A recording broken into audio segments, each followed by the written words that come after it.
नमस्कार दोस्तों, आज की वीडियो में बात करेंगे हाईटेक पाइप्स के बारे में। तो कंपनी के फाइनेंशियल और स्टॉक के टेक्निकल्स दोनों को बिल्कुल आसान भाषा में समझेंगे।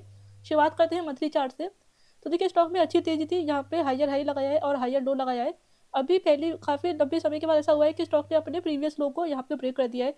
अभी लास्ट 2 मंथ से रेड कैंडल बनी है और इस लो को जो है इसने ब्रेक कर दिया है।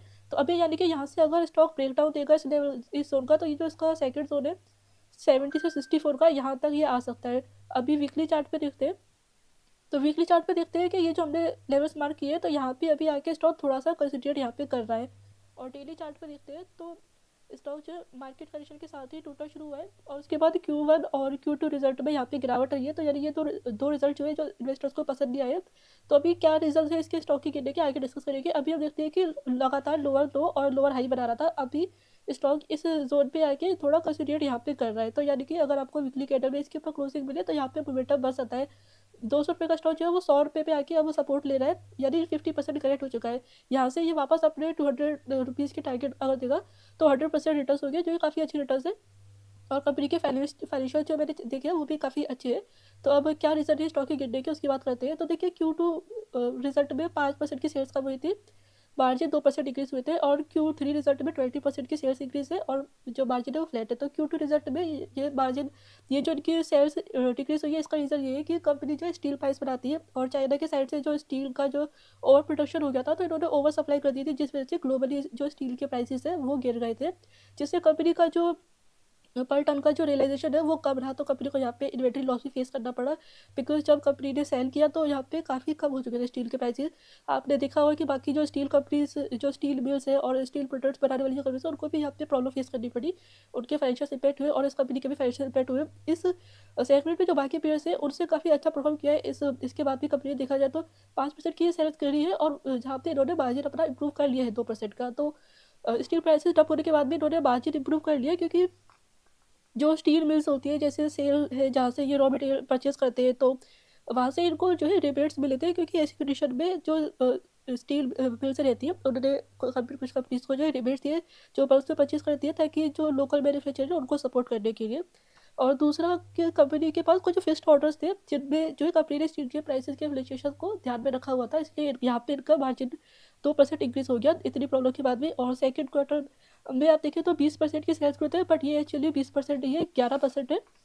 बिकॉज ये जो 761 करोड़ का कंसोलिडेटेड जो इनका रेवेन्यू है, उसमें 60 करोड़ जो है वो ट्रेडिंग सेल्स से है। ट्रेडिंग सेल्स यानी कि ऐसे आइटम जो कंपनी ने प्रोड्यूस नहीं किए, जस्ट उसकी रीसेलिंग करी है। तो ये वन टाइम इफेक्ट है, यानी कि इस वजह से यहाँ पे आपको 20% इंक्रीज दिख रहा है, बट एक्चुअली में 11% की यहाँ पे सेल्स ग्रोथ है। तो ये 60 करोड़ का माइनस करेंगे तो 11 करोड़ होगा। अब इसमें क्या है कि दो चीज़ें हैं, एक तो HR कॉइल्स है जो कि स्टील पाइप्स बनाने का एक रॉ मटेरियल है, तो उसको कंपनी ने सेल किया। और दूसरा नॉन मूविंग इन्वेंट्री जो इनकी थी, यानी कि जो इन्वेंट्री इनकी सेल नहीं हो रही थी, यूज़ नहीं हो पा रही थी, तो उसको कंपनी ने क्लियर किया ताकि स्पेस क्लियर हो और कैश फ्लो जनरेट हो।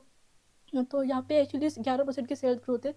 तो अगर देखा जाए तो ऐसी कंडीशन में भी अच्छी सेल्स ग्रोथ है 11% की, क्योंकि अभी स्टील इंडस्ट्री, स्टील के जो प्राइसेस डंप किए गए हैं, उस वजह से पूरी इंडस्ट्री को ही काफ़ी सफ़र करना पड़ा। और आगे जब ये इंडस्ट्री इंप्रूव करेगी तो कंपनी और भी अच्छा परफॉर्म कर सकती है।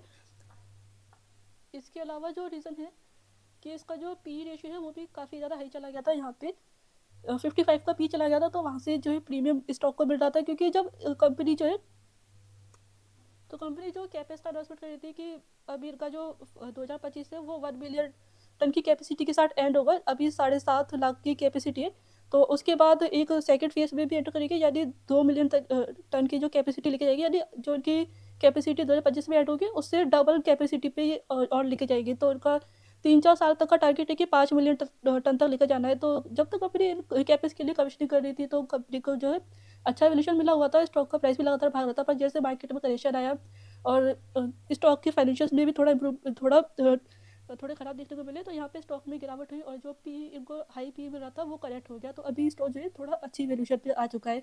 तो यहाँ पे अभी ऐसा नहीं है कि कंपनी ने पूरी तरह से अपना कैपेस स्टॉप कर दिया है, बस थोड़ा कॉशियस अप्रोच कर रहे हैं। इनका टारगेट वही है कि हर साल 25 से 30% कैपेसिटी एवरी ईयर इनको ऐड करनी है।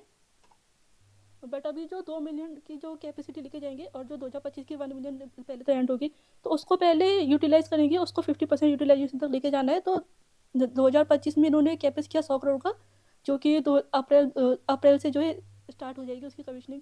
तो 2026 और फाइनेंशियल ईयर 2027 के लिए इमीडिएटली कोई कमीशनिंग फीस जो फोकस है वो नहीं बताया गया, अभी कोई फिगर्स नहीं बताया गया कितना कैपेस करेंगे, तो बट कैपेस करेंगे, बट थोड़ा भी पहले जो कैपेस किया है उसको यूटिलाइज करेंगे। और कंपनी ने जो Q2 में अपना एबिटा का टारगेट दिया था कि 3,800 रुपीज़ पर टन का इनका एबिटा रहेगा, जो कि 3,386 दिखा रहा है अभी 9 मंथ पीरियड में। और Q2 में बोला था कि 3,800 में क्लोज करेंगे, बट अभी Q3 के जो कॉन कॉल थे उसमें बोला है कि 3,500 में क्लोज होगा ये जो साल है। तो ये एबिटा का टारगेट जो है वो मीट नहीं कर पाया है, बट जो सेल्स का टारगेट है वो अचीव हो चुका है। 3,69,000 टन का जो है इनका सेल्स अभी 9 मंथ में हो चुका है, और टारगेट दिया था 5 लाख का। तो हर क्वार्टर में 1,25,000 के आसपास हो रहा है, तो अगले क्वार्टर में भी 1,25,000 के आसपास जाएगा, तो 5 लाख से 4-5 हज़ार कम रह सकता है, बट जो टारगेट है उसके काफ़ी हद तक क्लोज रहेंगे, तो ये टारगेट अचीव हो जाएगा। एंड एबिटा का टारगेट अचीव करने के लिए भी आगे कंपनी जो है तैयारी कर रही है। इसके लिए जो कंपनी के हाई वैल्यू प्रोडक्ट्स है वो भी 36% है, और लास्ट ईयर्स में इंक्रीज हुए हैं, और अभी इनका टारगेट है कि 1.5 से 2 साल के अंदर ही उसको 50% लेके जाना है, जहाँ से मार्जिन इनका इंक्रीज होगा। और जो इनकी हाई डायमीटर पाइप्स रहते हैं उसमें ज़्यादा मार्जिन रहता है, तो अभी थोड़े लो डायमीटर पाइप्स में जो कंपनी काम कर रही है हाई डायमीटर पाइप्स में भी जो है एंटर करेगी, तो वहाँ पे भी पर टन का जो एबिटा है वो इंक्रीज़ होगा। और जो गैल्वेनाइजिंग लाइन्स रहती है तो ये इनका हाई मार्जिन बिजनेस है, जिसमें अभी इनके पास 3 कंस्ट्रक्शन लाइन्स है, तो एक और जो है वो भी अंडर कंस्ट्रक्शन है, जो कि हो जाएगी तो कंप्लीट, तो टोटल 4 हो जाएंगे ये कंस्ट्रक्शन है, तो यहाँ से भी थोड़ा इंप्रूवमेंट होगा मार्जिन में। और 2026 के लिए जो इनका वॉल्यूम ग्रोथ का टारगेट है वो 20% का है, जो कि काफ़ी अच्छा है। अब फाइनेंशियल्स की बात करते हैं तो स्मॉल कैप कंपनी है, 2,000 करोड़ की, P 31 का है, इंडस्ट्री P 22 का है, तो थोड़ा स्पेसिफिक बिजनेस है इनका। बाकी जो पीयर्स है वो स्टील इंडस्ट्री में है, पर सबका थोड़ा अलग बिजनेस है। ROCE 12% का है, ROE 8% का है, तो रिटर्न सभी कम दे रही है company. So small cap stock है, जैसे कैपेसिटी एक्सपेंड करेगी तो रिटर्न भी इंक्रीज हो सकते हैं। और डेट टू इक्विटी 0.4 का है, बुक वैल्यू 2.7 है। अभी डेट जो है इनका पहले से डेट टू इक्विटी रेशो कम हो चुका है, और अभी इन्होंने 500 करोड़ का QIP भी इशू किया था, तो जो कि लॉन्ग टर्म डेट को रिपे करने के लिए यूज़ किया है। शॉर्ट टर्म डेट अभी भी है, जो कि 2025 के एंड तक जो है ये जीरो डेट हो जाएगा, बट उसके बाद जो कंपनी का आगे कैपेस है, तो हर साल जो 25% इनको ऐड करना है कैपेस में, उसके लिए आगे दोबारा डेट लेंगे। और ईयरली रिजल्ट्स की बात करते हैं तो लगातार सेल्स इंप्रूव हो रही है, मार्जिन लास्ट ईयर से 1% इंक्रीज है अभी TTM में, और प्रॉफिट्स भी लगातार इंक्रीज हो रहे हैं। 2023 में 2 करोड़ कम हुए, बिकॉज यहाँ पे इनका जो है अदर इनकम में लॉस रहा था। और इन्वेस्टर्स की बात करते हैं तो 15% रिटेल होल्डिंग है। प्रमोटर्स ने यहाँ पे अभी हेज भी जो है प्लेज भी किया हुआ है 1% का, क्योंकि स्मॉल कैप स्टॉक है तो फंड्स की जरूरत होगी, तो प्लेज किया होगा। म्यूचुअल फंड होल्डिंग भी इंक्रीज हुई है, और DIS होल्डिंग भी थोड़ी इंक्रीज है, एंड FIS ने भी स्टेक अपना यहाँ पे बढ़ाया हुआ है। तो इस वीडियो में बस इतना ही। आई होप की वीडियो आपको अच्छा लगा होगा। वीडियो अच्छा लगा है तो वीडियो को लाइक कर दीजिए, चैनल पर नहीं है तो चैनल को सब्सक्राइब कर दीजिए। किसी और स्टॉक का एनालिसिस चाहिए तो कमेंट कर दीजिए, आपको रिप्लाई जरूर मिलेगा। थैंक यू फॉर वॉचिंग, मिलते हैं नेक्स्ट वीडियो में।